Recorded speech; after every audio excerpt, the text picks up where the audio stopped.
내 형제의 소나 양이 길 잃은 것을 보거든 못 본 채 하지 말고 너는 반드시 그것들을 끌어다가 내 형제에게 돌릴 것이요.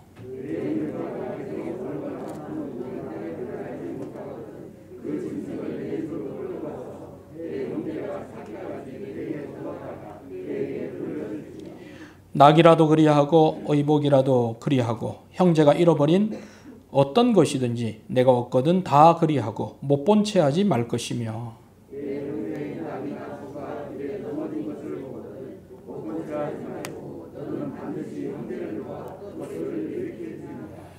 여자는 남자의 의복을 입지 말 것이요 남자는 여자의 의복을 입지 말 것이라. 이같이 하는 자는 내 하나님 여호와께 가증한 자이니라.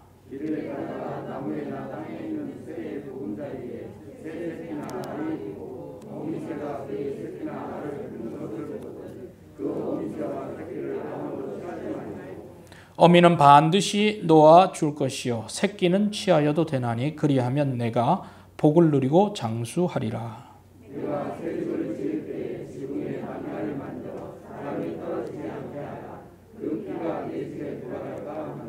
내 포도원에 두 종자를 섞어 뿌리지 말라. 그리하면 내가 뿌린 씨의 열매와 포도원의 소산을 다 빼앗길까 하노라. 양털과 배실로 섞어 짠 것을 입지 말지니라. 너희는 너희가 입는 겉옷에 내 귀에 술을 만들지니라. 아멘. 예, 자리에 앉겠습니다. 마태복음 22장에 보면 한 율법사가 예수님한테 와서 질문을 합니다. 예수님, 많은 율법 중에서 가장 큰 첫 번째 되는 계명은 무엇입니까? 이렇게 묻죠. 예수님께서 뭐라고 말씀하십니까? 내 마음을 다하고 목숨을 다하고 뜻을 다하여 주 너의 하나님을 사랑하라 그랬습니다. 그래서 가장 큰 계명이라고 하는 것은 바로 하나님을 사랑하는 것입니다. 여러분 믿으십니까? 하나님을 사랑하는 것. 그것이 바로 큰 계명입니다. 그리고 예수님은 덧붙여서 묻지도 않았는데 두 번째 계명이다라고 주신 말씀이 바로 내 이웃을 내 몸과 같이 또한 사랑하라. 이 말씀을 주셨습니다. 정리하자면 바로 하나님을 사랑하고 이웃을 사랑하는 것이 우리에게 주어진 가장 큰 계명이라 이렇게 말씀하고 있습니다. 즉 우리 성도들은 사랑하는 사람들입니다. 하나님을 사랑하고 이웃을 사랑하는 사람들, 그것이 바로 우리 성도들에게 주어진 일이라고 말할 수 있습니다. 우리 하나님의 백성들이 단순히 율법을 잘 아는 그런 사람만 되어서는 안 될 것입니다. 율법을 알 뿐 아니라 우리 성도들은 율법의 말씀을 실천하는 사람들이 되어야 하는 것입니다. 하나님의 사랑을 어떻게 실천할 것인가? 이웃의 사랑을, 이웃 사랑을 어떻게 실천할 것인가? 이것이 바로 우리가 풀어야 할 삶에서의 과제라고 말할 수 있습니다. 이웃을 사랑하고 하나님을 사랑하는 그 마음 중심에서 예배가 있는 것입니다. 그리고 전도가 있는 것입니다. 그리고 선교가 있습니다. 그리고 봉사가 있습니다. 나눔도 있습니다. 교제가 있는 것입니다. 하나님의 사랑, 이웃에 대한 사랑이 빠진다면 그것은 다 형식이고 껍데기라고 말할 수 있습니다. 오늘 본문 신명기 22장은 하나님의 율법과 규칙을 받은 이스라엘 백성들이 하나님의 백성으로서 그 법을 어떻게 실제적으로 적용해 살아야 하는지를 말씀하고 있습니다. 몇 가지 그 적용의 그 실천적인 방안을 우리에게 알려주고 있는 것입니다. 본문을 통해서 아는 사람입니까? 행하는 사람입니까? 이런 제목으로 말씀을 나누길 원합니다. 우리 한번 따라 합시다. 아는 사람입니까? 행하는 사람입니까? 오늘 성경 퀴즈 나올 수도 있습니다. 적으면 반칙이에요. 아는 사람입니까? 행하는 사람입니까? 오늘 본문에 보면 총 5개의 주제가 나타나 있습니다. 5개의 주제. 이웃이 잃어버린 물건을 어떻게 할 것인가? 또 남자, 여자의 구별에 대해서 말하고 있습니다. 그리고 동물들과 생명에 대해서 말하고 있습니다. 그리고 씨 뿌림에 대해서 나오고 있습니다. 그리고 하나님의 자녀로서의 그 의복에 대해서 말씀하고 있습니다. 이것을 삶 속에서 어떻게 실천할 것인가 말씀을 통해서 살펴보겠습니다. 자, 먼저 우리 22장 1절에서 4절까지 있는 말씀 가운데 우리 1절을 다시 한번 읽으면 좋겠습니다. 같이 읽겠습니다. 시작. 내 형제의 소나 양이 길 잃은 것을 보거든 못 본 채 하지 말고 너는 반드시 그것들을 끌어다가 내 형제에게 돌릴 것이요. 그랬어요. 자, 여기 보면 못 본 채 하지 말라 이 말씀이 나와 있습니다. 22장 1절에도 나와 있죠. 그리고 3절에도 보면 못 본 채 하지 말 것이며 나와 있습니다. 또한 4절에도 보면 못 본 채 하지 말고 라고 나와 있습니다. 3번씩이나 어떻게 하지 말라고요? 못 본 채 하지 말라. 여러분, 가장 큰 계명 하나님 사랑, 이웃 사랑. 이웃 사랑을 우리가 어떻게 실천해야 합니까? 성도가 하나님께서 주신 말씀대로 하나님을 사랑하고 이웃을 사랑하는 사람인데, 그러면 이웃 사랑을 우리가 어떻게 실천할 수 있는가? 이것은 중요한 문제지요. 그런데 그 예를 오늘 본문은 이렇게 말하고 있습니다. 형제 소나 양을 길 잃은 것을 보면 못 본 채 하지 말라라고 말하고 있는 것입니다. 못 본 채 하는 행위는 어떤 행위입니까? 바로 그 일에 나는 관여하고 싶지 않다라고 하는 뜻이죠. 나는 적극적으로 그렇게 개입하고 싶지 않다. 한 발 떨어진 그런 태도가 못 본 채 하는 거죠. 못 본 채 한다. 성경에 보면 사마리아로 가던 사람이 강도를 만나지 않습니까? 여리고로 가던 사람이. 그때 못 본 채 한 사람들이 있는데 누가 못 본 채 했습니까? 누가 못 본 채 했죠? 제사장 못 본 채 했어요. 저는 그 말씀, 레위인도 못 본 채 했죠. 그리고 도와준 사람은 누구죠? 사마리아 사람이죠.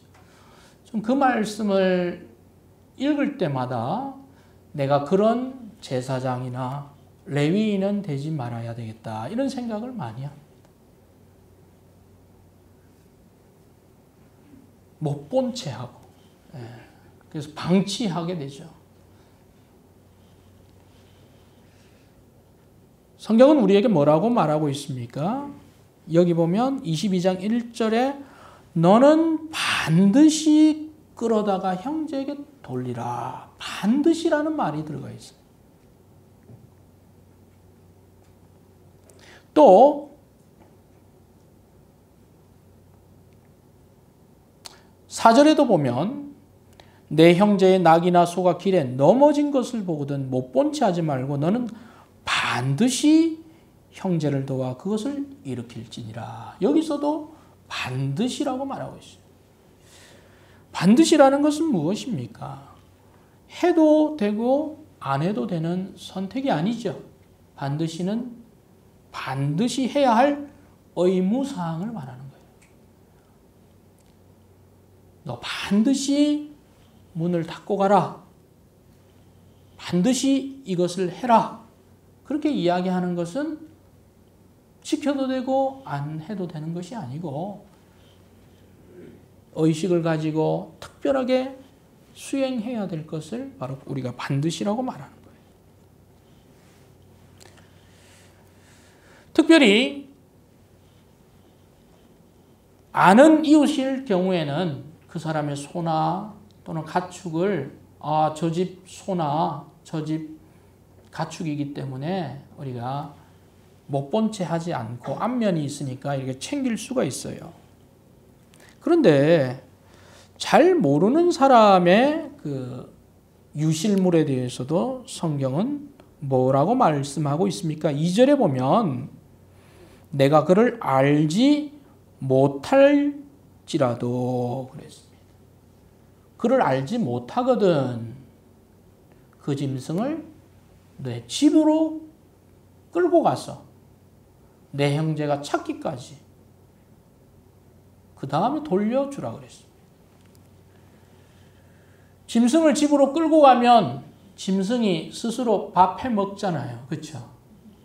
스스로 화장실 가고 싶으면 화장실 가죠. 짐승을 데리고 가면 어떻게 해야 됩니까? 끼니 챙겨줘야 되죠. 또 뒷정리도 해줘야 되죠. 관리, 수고. 그러면 그 형제가 언제 올지 알겠습니까? 잘 몰라요. 뭐 짧게 일주일이 걸릴 수도 있고 때로는 길게 한 달 그 이상 걸릴 수 있어요. 그럼 형제가 왔어요. 어떻게 소문을 듣고 그러면 형제한테 이제 그 소나 가축만 넘겨주면 됩니까? 아니면 청구서를 만들어서 줘야 됩니까? 식대비 얼마, 관리비 얼마, 인건비 얼마, 플러스 알파 이렇게 하라고 하셨나요? 안 했죠? 없어요. 그냥 돌려주는 거예요. 사랑에는 뭐가 들어갑니까? 희생이 들어갑니다. 희생이 없는 사랑은 사랑이 아닌 거예요. 수고 없는 사랑이 있습니까? 없습니다. 형제를 사랑하는데 액션은 없고 내 편한 방식으로만 사랑하는 거 아니라는 거예요. 여러분, 사랑에는 대가가 반드시 들어간다는 사실을 우리 기억합시다. 아멘. 우리가 살다 보면 못 본 채 하고 싶을 때가 많아요. 그리고 요즘 사람들은 많이 못 본 채 하죠. 그러나 성경은 그렇게 하지 말라. 반드시라고 말하고 있어요.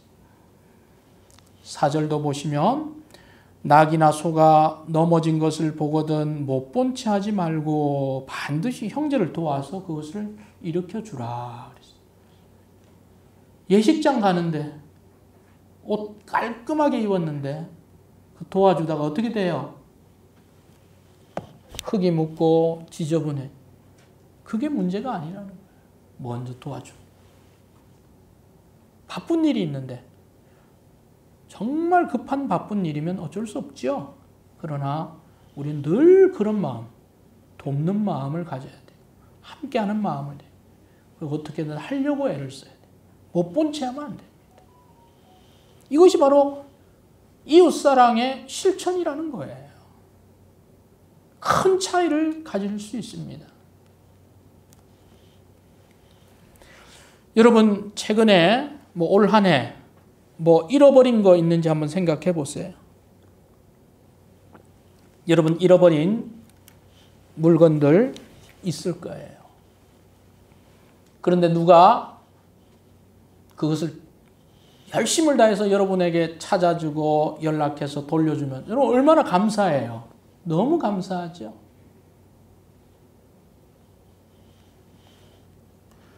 저는 올해 4월 달에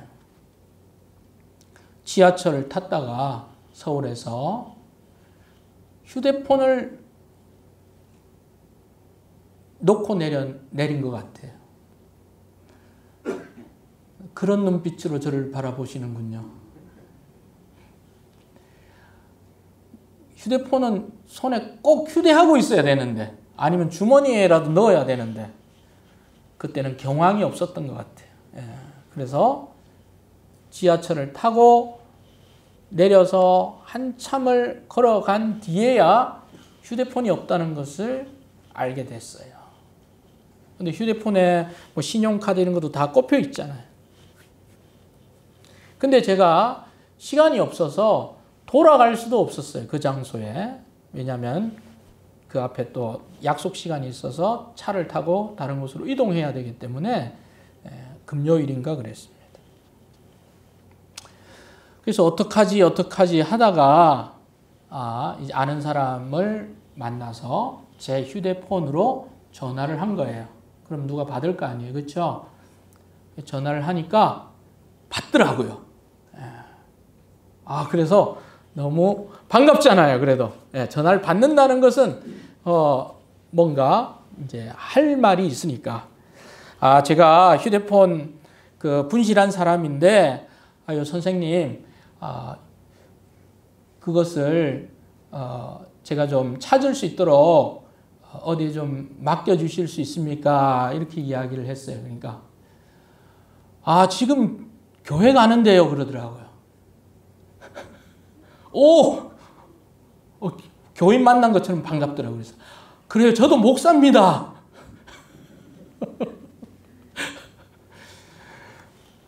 그 휴대폰 좀 그 교회에 좀 맡겨주시면 좋겠다고 제가 그랬더니 그분이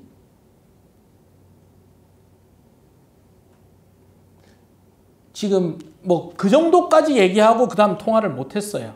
그까지 얘기했어요. 이제 자기도 이제 모임 들어가야 된다고 그렇게 얘기를 해서 그 다음에 이제 또 시간이 지나니까 제가 이제 자꾸 이제 전화를 하게 되죠. 한 2시간 뒤에 또 전화를 했어요. 전화를 안 받아요. 그래서 문자를 보냈죠.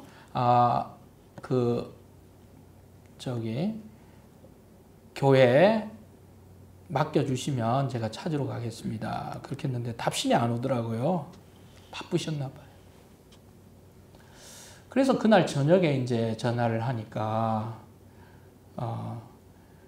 그 동대문 그 경찰서 민원실 유실물센터에 맡겼다고 그러더라고요. 그래도 감사하죠.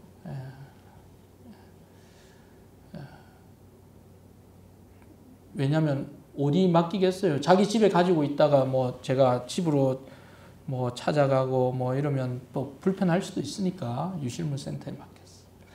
그래서 금요일 날 유실물센터에 전화하니까 유실물센터가 24시간 하는 게 아니라 6시까지밖에 안 한대요. 토요일은 안 한답니다. 평일 날 와야 된대요. 참 무슨 그런 경우가 다 있나. 그래서 그 다음 제가 월요일 날 찾아왔는데 뭐 흔한 예죠. 여러분도 잃어버릴 수 있고 놓아둘 수도 있고 그래요. 근데 여러분 다른 사람들 거를 이렇게 혹시나 여러분 발견하게 되고 찾게 되면 여러분 성심을 다해서 잘 이렇게 돌려주시면 너무 좋을 것 같아요. 작은 거지만 작은 게 아니라 그것이 바로 이웃 사랑입니다. 실천하는 거예요. 우리 주님께서 그것을 실행하라고 말씀해 주셨습니다. 이웃사랑의 핵심은 관심입니다. 못 본 채 하는 것, 그것은 하나님이 원하는 방법이 아닙니다. 적극적으로 찾아주고 때로는 내가 좀 수고스럽더라도 보관해주고 그 사람에게 되돌려주는 것, 이것이 바로 이웃사랑의 한 예라는 거예요. 사랑은 희생이 있습니다. 때로는 귀찮고 보관하기도 싫고 또 무슨 얘기를 들을 수 있다고 생각할 수도 있겠지만 하나님의 방식은 no. 내가 애를 쓰는 게 사랑이라고 말하고 있습니다. 함께 힘을 보태어주는 것, 그것이 실천이라고 말하고 있습니다. 성도 여러분, 그러한 마음으로 다른 사람들은 못 본 채 하고 별로 대수롭지 않게 여기고 귀찮아 할지라도 우리는 적극적으로 찾아주고 챙겨주고 관심을 가져다주고 그리고 나서주는 그런 이웃사랑을 실천하는 우리 성도들 되시기를 바랍니다. 이것이 바로 주님이 하신 말씀이에요. 두 번째 5절 말씀을 보겠습니다. 5절 우리 한번 같이 읽겠습니다. 시작. 여자는 남자의 의복을 입지 말 것이요 남자는 여자의 의복을 입지 말 것이라. 이같이 하는 자는 내 하나님 여호와께 가증한 자라고 말하고 있습니다. 두 번째 주제는 이제 이스라엘 땅에 가나안 땅에 가면 이제 그 남녀의 의복을 구별해서 입으라 이 말을 하고 있어요. 그렇게 하지 않는 것은 가증하다라고 말하고 있습니다. 이게 왜 가증할까요?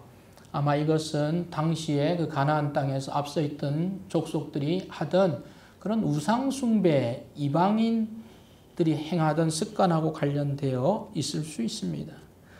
남자가 여성의 차림을 한다거나 또 여성이 남성의 차림을 하거나 또 옷이나 장신구를 서로 착용하는 이런 것은 당시에 이방인들이 행하던 그런 우상 숭배와 밀접하게 관련되었을 수 있습니다. 여러분 이렇게 남녀의 구별 없이 또 때로는 분간할 수 없을 정도로 그런 남자와 여자가 행동을 하게 되면 어떤 일이 벌어집니까? 하나님의 창조의 질서에 혼란이 생깁니다. 그리고 방종이 나오는 것입니다. 하나님께서는 남자와 여자로 만드셨습니다. 남자가 해야 할 일과 여자의 해야 할 일의 기본적인 구별을 알려주신 것입니다. 이것이 창조의 질서입니다. 그런데 오늘날 남녀에 대한 구별은 거의 허물어지고 있죠. 옷은 말할 필요도 없습니다. 더 넓게, 더 깊게 남녀의 경계가 허물어지고 있습니다. 아니, 거의 없다고 말할 수도 있습니다. 그런데 존재 자체까지도 사람들이 이제 바꾸려고 하고 있습니다. 때로는 전환까지 선택하는 시대에 살고 있습니다. 그래서 앞으로는 또한 또 어떤 사람들의 주장에는 뭐 남자 여자를 그렇게 구별하느냐, 화장실도 남자 화장실 여자 화장실 구별하지 말자. 구별하는 건 차별이다. 그렇게 이야기하는 거예요. 여러분 이게 차별인가요? 초등학교부터 없애자 그런 거예요. 남녀 화장실 공용으로 합시다. 뭐예요.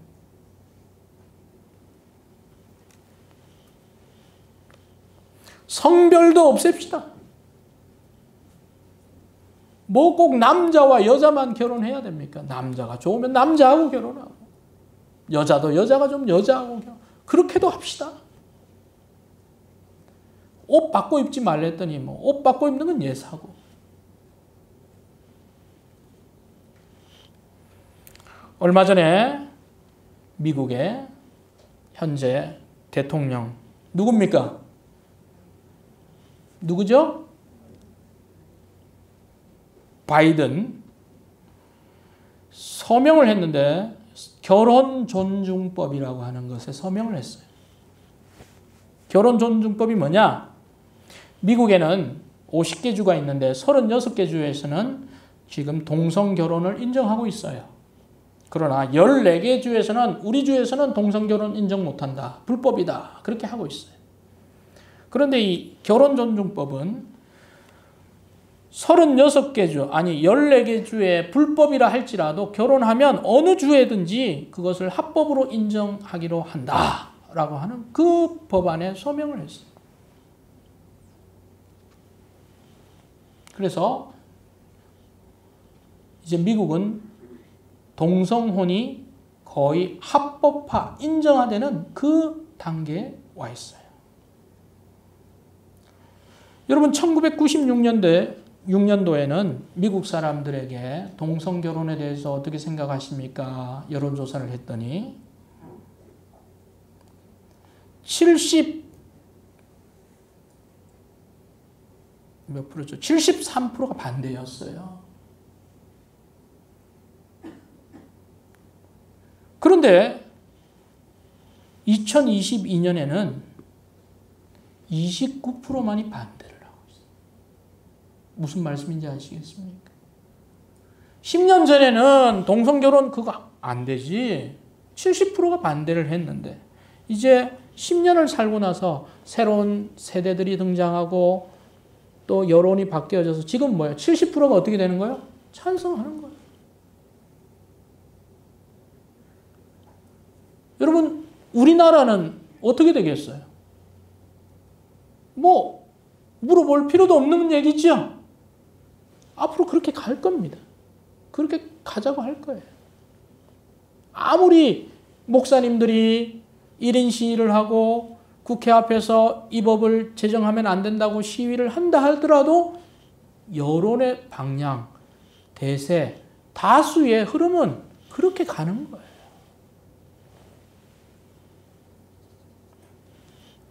그러면 우리는 어떻게 해야 되죠?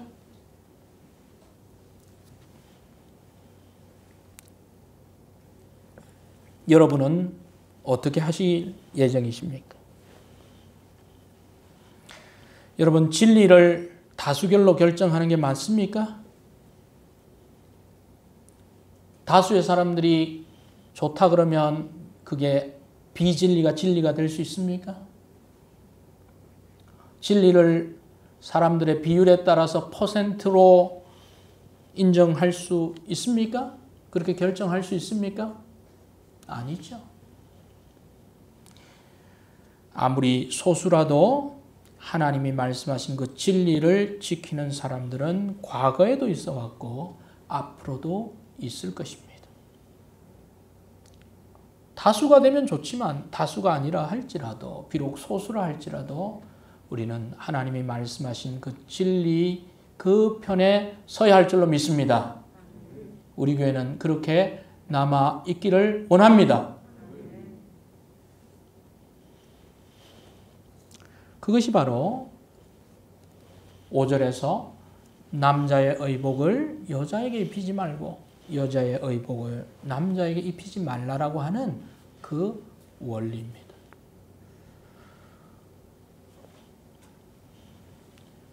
아무리 집에 가진 것이 없고 형편이 안 된다 할지라도 이 성별 다른 그 옷을 입히고 또 그렇게 하게 해서는 안 되는 거예요. 그렇게 되면 성 정체성이 모호해질 수 있다는 그것을 지금 말씀하고 있는 거예요. 뭐 동남아 같은 경우에는 더 말할 나위도 없죠. 근데 동남아 예를 들 것이 아니라 지금 우리나라도 그렇게. 옆에 분 한번 보세요. 원래 태어난 그 성 그대로 가지고 있는 분 맞는가 한번 확인해 보세요. 구별이 안 될 만큼 지금 그렇게 사람들이 살고 있어요. 선택하고 있어요. 또 그것을 일국의 대통령이, 영향력 가장 큰 대통령이 사인을 하고 박수를 치고 사람들은 옆에서 환호를 하고 있고 그런 장면을 연출하고 있는 거예요. 자신들이 어떤 걸 하고 있는지 알지 못하고 있는 것 같습니다. 세 번째, 또 우리의 실천 과제는 무엇입니까? 6절을 보겠습니다. 6절. 자, 6절 같이 읽읍시다. 시작. 길을 가다가 나무에나 땅에 있는 새의 보금자리에 새 새끼나 알이 있고 어미새가 그의 새끼나 알을 품은 것을 보거든 그 어미새와 새끼를 아울러 취하지 말라. 여러분이 새를 잡으러 가는 것. 새를 잡으러 갔는데 보니까 새도 있어. 근데 그 옆에 또 뭐도 있어요? 알도 있어. 또 새끼도 있어. 일거 뭐예요? 양득. 모조리 가지고 한 번에 그렇게 생각할 수 있죠. 근데 그렇게 하라고 말씀하고 있습니까? 그렇게 하지 말라고 말하고 있습니까? 그렇게 하지 말라. 어미는 남겨두고 그 알이나 새끼는 취하되 어미하고 알까지 싹쓸이 하지는 말라. 왜 그렇게 말씀하셨을까요? 그렇게 싹쓸이 하면 어떻게 돼요? 그 새의 종이 점점 어떻게 됩니까? 고갈되죠? 없어지는 거예요. 그건 뭐예요? 망하는 거죠. 그 새의 생명, 번식, 그것에 대한 책임이 누가 있어요? 하나님께서 땅을 정복하라고도 말씀하셨지만 땅을 어떻게 하라 그랬어요? 다스리라 그랬죠. 다스리라는 것은 뭡니까? 관리하는 거예요. 그렇죠? 그들을 존중하는 거예요. 하나님께서 왜 이 긴 시간, 이 중요한 시간에 새 이야기까지 하셔야 될까요? 사람이 가진 탐욕을 말하고 있습니다. 그냥 어떻게든 남이 어떻든 다른 사람은 어떻든 그냥 싹쓸이 가는 거예요. 그런 사람 있잖아요. 저기 뷔페 가면 음식 먹을 게 없어요. 앞에서 싹쓸이 뒤에서 기다리고 있는데 싹쓸이 가. 어휴. 뒷사람 생각 하나도 안 하고. 그럴 때는 어떻게 적당량만 가야 되지 거 아닙니까? 그렇죠? 그런 거예요. 그러니까 사람이 너무 마음을 자기 위주로만 자기 바라는 대로만 가지면 안 된다. 그것을 말씀하고 있어요. 그래서 성경은 뭐라고 말하고 있습니까? 7절 우리 한번 읽어봅시다. 시작. 어미는 반드시 놓아줄 것이요 새끼는 취하여도 되나니 그리하면 내가 복을 누리고 장수하리라. 왜 이런 말씀까지 주셨어요? 그 새끼 알 몇 개 가져가는 것 그걸 보면 그 사람의 삶에 뭐예요? 습관, 행동, 모습이 딱 드러나는. 그렇게 하지 말라는 거예요. 그렇게 하지 않는 사람에게는 내가 복도 주고 장수도 준다. 할렐루야. 여러분 하나님의 원리대로 해도 하나님께서 우리를 축복해 주실 줄로 믿습니다. 그렇게 가는 거예요.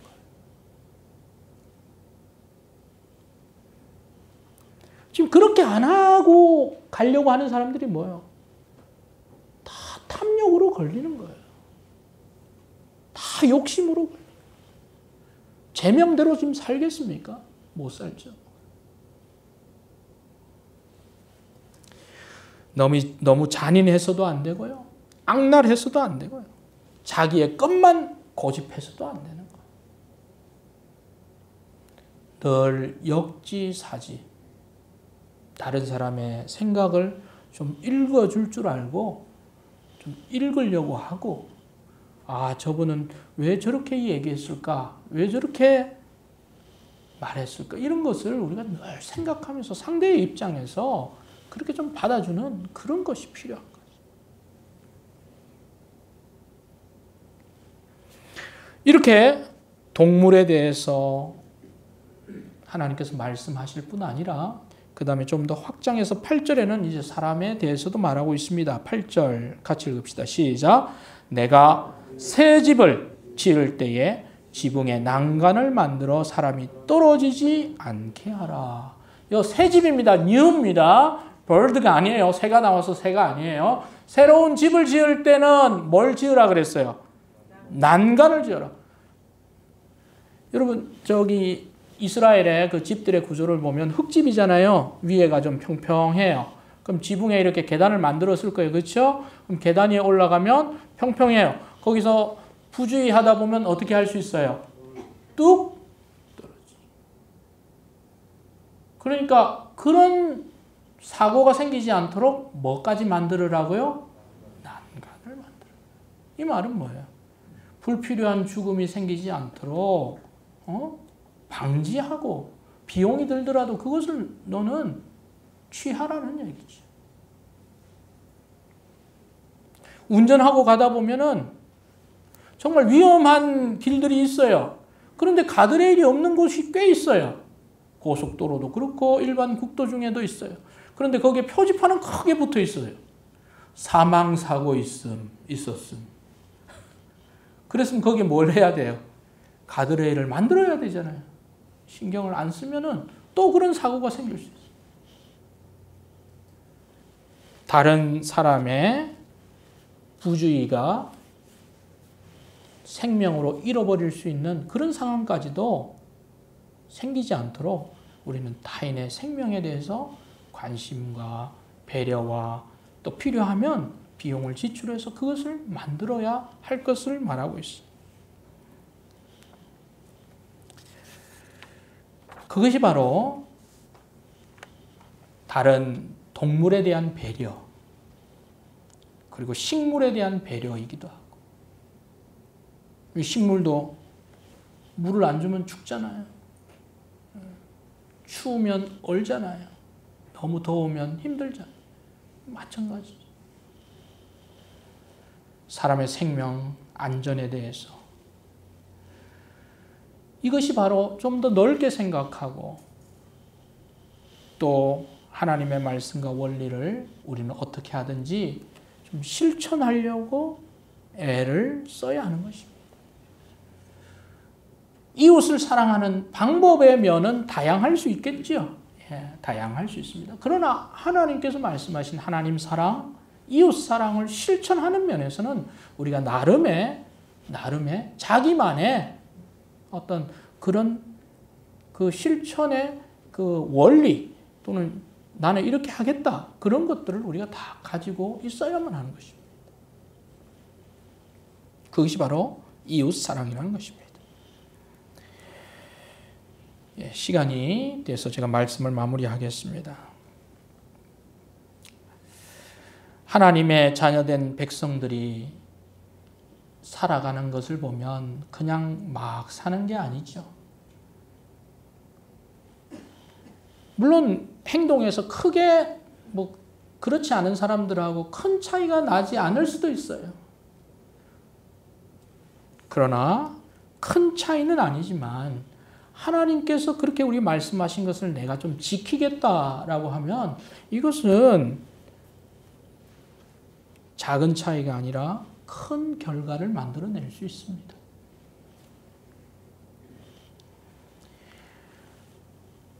사람들은 저 사람은 왜 저렇게 행동하지? 왜 저렇게 안 해도 될 행동을 하지? 왜 저렇게 자기한테 손해되는 것을 왜 저렇게 할까? 그렇게 말할 수도 있어요. 어리석다고 말할 수도 있겠죠. 어리석은 게 아닙니다. 그 사람은 주님의 뜻을 그렇게 실천하려고 애를 쓰는 것입니다. 성도 여러분, 여러분이 그렇게 할 때 여러분은 주님의 도구가 됩니다. 그리고 주님의 대사가 되는 것입니다. 우리가 알고 있는 그 조항에 멈추지 말고 어떻게 실천으로 옮길까? 어떻게 행할까? 또 그렇게 실제 행하는 아는 것에 머무는 성도가 아니라 하나님 사랑, 주님 사랑을 작은 것에서부터도 실천하는 그런 우리 성도님들 되기를 소망합니다. 기도하겠습니다.